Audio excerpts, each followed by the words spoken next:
To start today off, I'm just going to do a word problem to show how important it is to know how to translate words into algebra to help you solve real-life problems.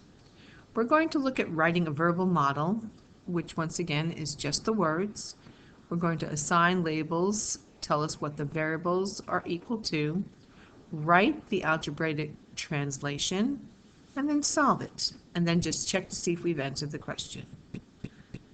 Here's our problem. Again, I'm only doing one today. We'll do many more in the future. The bullet train runs between these two Japanese cities at a distance of 550 kilometers. When it makes no stops, it takes 2 hours and 15 minutes to make the trip. What is the average speed of the bullet train? We're going to be using the formula distance equals rate times time. In my verbal model, which is all words, I am simply going to state what I'm looking at. Distance equals rate times time. That is the words that translates that formula. I'm going to assign the labels. Well, distance, we said, is 550 kilometers. We're looking for the rate, okay, the average speed or the rate, and we know the time. Time is 2 hours and 15 minutes, which I'm going to convert to 2 and 2¼ hours, or 2.25. I now write that in the algebraic model, which I'm just going to replace the values into the equation, and then I'm going to solve for rate, and I'll do that by dividing both sides by this value to isolate r. So we've been spending time solving equations, and this is just one example of how I read a word problem, how I look for the key elements, and I sort of circled them in my opening lines here so that I knew what to substitute into the formula. And then you just go ahead and divide, and that will tell you your rate. And you can use a calculator for that. And remember that we're dealing with kilometers per hour here because we're dealing with kilometers, and we're looking for a rate, so it's going to be kilometers per hour. Okay? And that's really, again, the beginnings of our solving equations. But for the time being, we're just going to look at this particular one, and from there we will be doing more. Now, we talked about having a chapter test this week. It's a half chapter test, and I'm going to spend most of my time today getting you ready for that test. We'll just refresh our memory on what we've covered in these first few sections, anything from real numbers and number operations, knowing the subsets and the properties of real numbers, order of operations and evaluations, and we spent most of our time on solving equations and rewriting here. So really, the key things are the order of operations, the solvings, and the rewritings. Let's just do a sample of each of these. Name the property. In this first grouping, I'm looking at naming the property that's illustrated in that particular problem. So look at this first group here,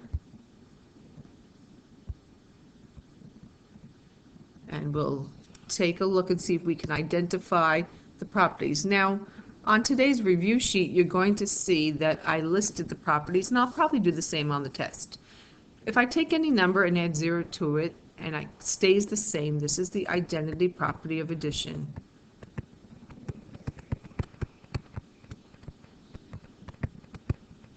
Remember, all of these are either of addition or multiplication. 13 plus 49 plus 1, 13 plus 49 plus 1.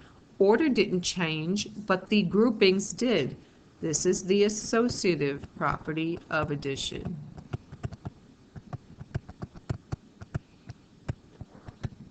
I'm abbreviating.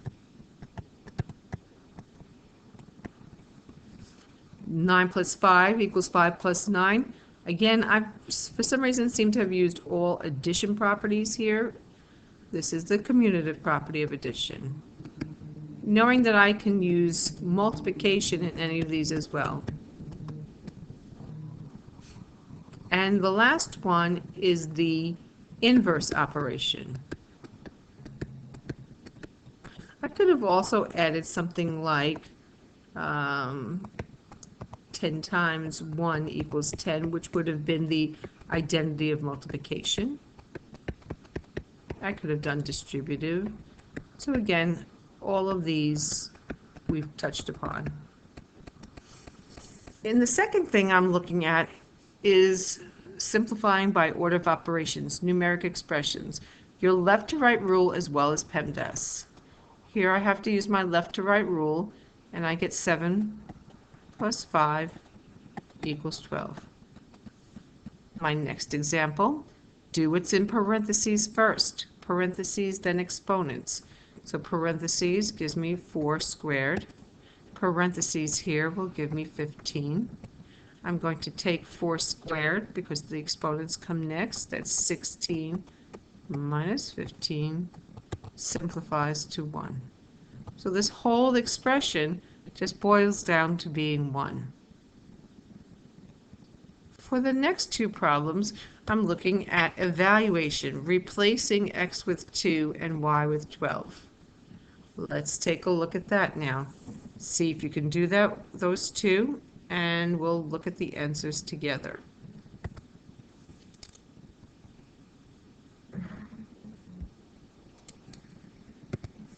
In the first one, I have 5 times 2 squared minus 12. Well, 2 squared is 4. 5 times 4 is 20. And 20 minus 12 gives me 8. Next problem. I have parentheses, so I'm going to replace the x with 3 and then multiply and square it. So 3 times 3 is 9. 9 squared. 9 squared is 9 times 9, which is 81. 81 plus 12. My final answer is 93. So I'm going through these, a couple of each, just to refresh your memory on things we've covered, and I'm only doing a half chapter test. We then went on to a very important topic of solving equations. We found out we could have one solution, no solution, or x could be equal to all real numbers. We sometimes need to combine like terms before performing our inverse operations. 3x is equal to 21. Divide by 3. X is equal to 7. Sometimes we need to distribute. 4x minus 4 equals 2x plus 8. I have variables on both sides, so you know my next step is to gather them to one side. I'm now left with 2 inverse operations.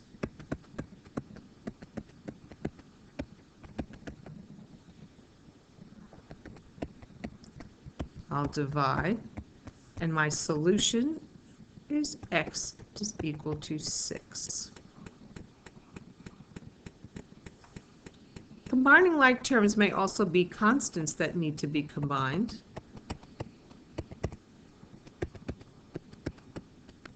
Variables on both sides, I will collect them to one side. That leaves me with 3x plus 7 equals 40.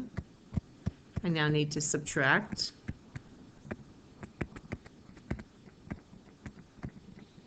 And I then divide using those inverse operations, and x is equal to 11.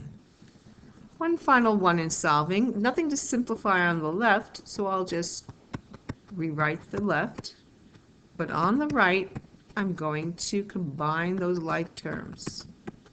I now have variables on both sides, so I will subtract them, and here's one of those cases where the variables cancel out. I'm now left with 2 numbers. If those numbers are not equal, then I have no solution.